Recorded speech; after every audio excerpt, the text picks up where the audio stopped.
It's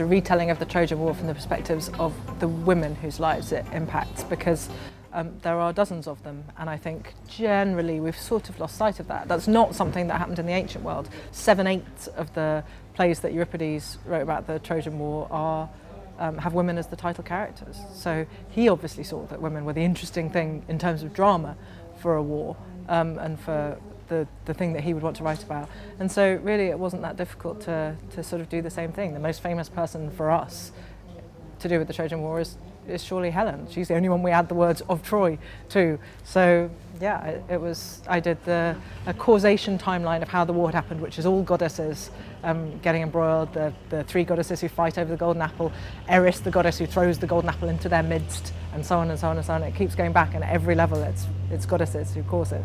Obviously the Greek women are waiting for their husbands to come home from the war, in the case of Penelope waiting quite a while, in the case of Clytemnestra waiting less long and slightly more angrily.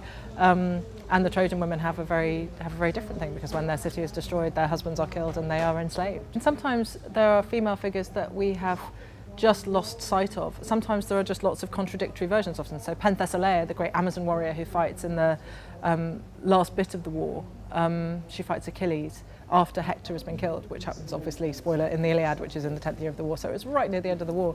But there was a whole chunk of her in an epic poem called the Aethiopis, and we've lost that poem. We've only got fragments in Quintus Smoneus, so we forget that this warrior queen came and fought at Troy, but it was there, the story existed, it's just we don't have it, so we've sort of forgotten.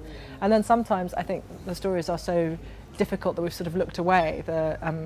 The end of Hecabe's story, Hecate, or Hecuba, the Romans called her, the queen of Troy, is so brilliantly and brutally told in Euripides' play Hecate, but that's not performed that often, although it was once in the time of Shakespeare. It was the most performed probably Greek play, which is why Hamlet can say, well, what's he to Hecuba, because everybody would have got that reference. So sometimes we've lost them in the modern world rather than them having been lost from the ancient world, but the stories were always there.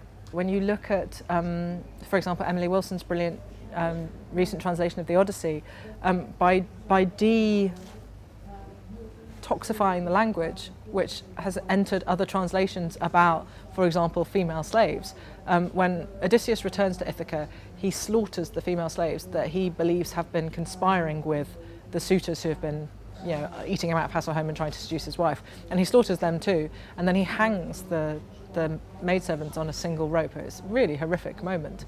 And what's interesting is that the Greek just uses the word for slave with the female article to render them female. And then you look at translations, when I reviewed Emily Wilson's translation, you look at translations from the 1900s, for example, and you can find time after time a translator has added in a word like slut or whore, and it's like, but that's not in the Greek. So actually it's a question sometimes of reclaiming classics, not from the ancient world, but from a couple of hundred years of just not malevolent, but just sometimes thoughtless translations where, if you add in if you add in pejorative language, it makes it seem like they deserve to be killed. But they're slaves, they have no say in who has sex with them or not. We now would say, if you were, for example, in prison, you can't give consent. So we certainly know that slaves can't give consent. And yet, there were these translators who I'm sure were perfectly nice men trying to, explain the poem in the best way they could.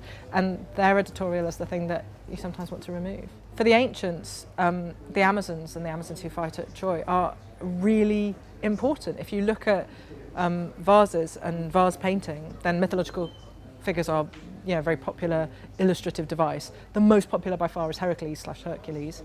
The second most popular, Amazons. But we all know the story of Hercules.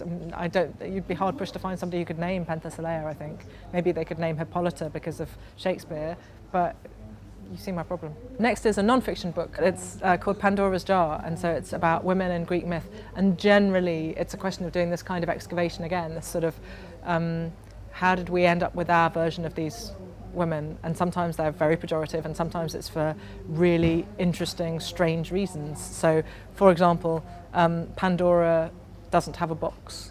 She has a jar in the ancient world. She has a box because it's mistranslated by Erasmus. And she gets kind of attached to the story of Eve by visual artists in particular.